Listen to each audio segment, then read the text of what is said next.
काफी हलचल सियासी बढ़ी हुई है। भाकपा माले के इस महाधिवेशन के मंच पर पहुंच रहे नेताओं ने जो कुछ कहा है उसके बाद से रितेश जानना चाहेंगे क्या चल रहा है।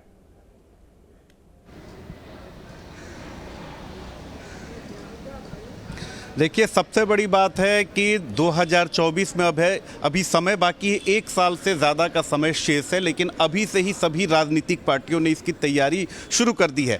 भले ही भाकपा माले का 11वां महाधिवेशन था, लेकिन यहाँ पर महागठबंधन के सारे नेताओं का जुटान हुआ और मुख्यमंत्री नीतीश कुमार ने जिस तरह से एकजुटता की अपील की, बार बार उन्होंने कहा कि कांग्रेस को पहल करने की ज़रूरत है।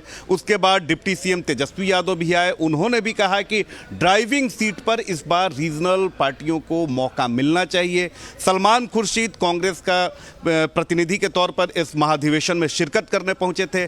उन्होंने देखिए कि स्पष्ट तौर पर कुछ भी नहीं कहा कि जो भी आपकी डिमांड्स हैं वो शीर्ष नेतृत्व के पास रखेंगे। देखिए कि बार बार आप एक चीज़ गौर कीजिए कि कॉमन अगर इसमें कोई मुद्दा है तो वो है एकता। ये महागठबंधन को भी बखूबी पता है, विपक्ष को भी बखूबी पता है कि बगैर एकता बीजेपी को धूल चटाना उनके लिए नामुमकिन है।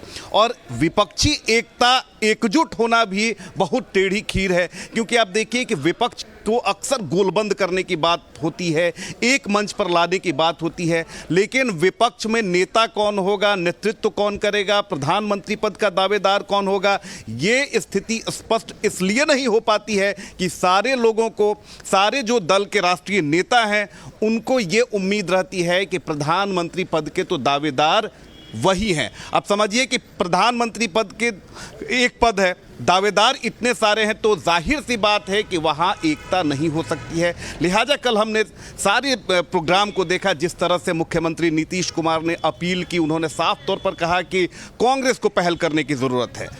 हमने देखा कि आरजेडी ने भी कुछ यही मांग की, उन्होंने भी कहा कि कांग्रेस को पहल करने की ज़रूरत है, लेकिन कांग्रेस ने अपने पत्ते नहीं खोले। प्रतिनिधि के तौर पर यहाँ पर सलमान खुर्शीद पहुँचे थे और उन्हें बखूबी पता था कि एक मंच पर सारे विपक्ष के नेताओं का जुटान होगा और वहाँ पर ये बात होगी। लिहाजा देखिए कि किस तरीके से उन्होंने पूरा जो ये मामला है उसे शीर्ष नेतृत्व के गेंद में, उसके पाले में फेंक दिया कि शीर्ष नेतृत्व जो भी इस पर तय करेगा उस पर अब आगे बात होगी। लेकिन एक बात तय है कि विपक्ष में अकुलाहट है कि किस तरह से बीजेपी को सत्ता से बाहर उखाड़कर फेंका जाए, और उनमें कहीं ना कहीं एक गोलबंदी की भी अकुलाहट दिखाई दे रही है। लेकिन रितेश, इस अकुलाहट का क्या अर्थ रह जाएगा? बीजेपी प्रवक्ता शमसी जी तो ये कह रहे हैं कि कल पुर्जों को जोड़कर आपने गाड़ी तो खड़ा कर दिया, लेकिन उस गाड़ी का ड्राइवर कौन होगा?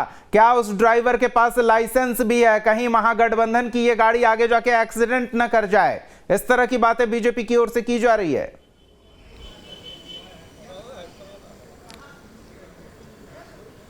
देखिए, बीजेपी बखूबी जानती है कि ड्राइविंग सीट यानी प्रधानमंत्री पद के दावेदार विपक्ष में अनेकों लोग हैं।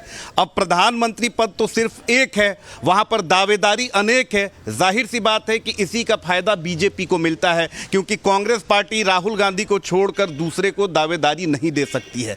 कुछ दिन पहले देखिए कि मुख्यमंत्री नीतीश कुमार तो कुछ नहीं बोलते हैं, लेकिन उनके कार्यकर्ता, उनके साथ रहने वाले लोग उनमें प्रधानमंत्री का सपना देख लेते हैं।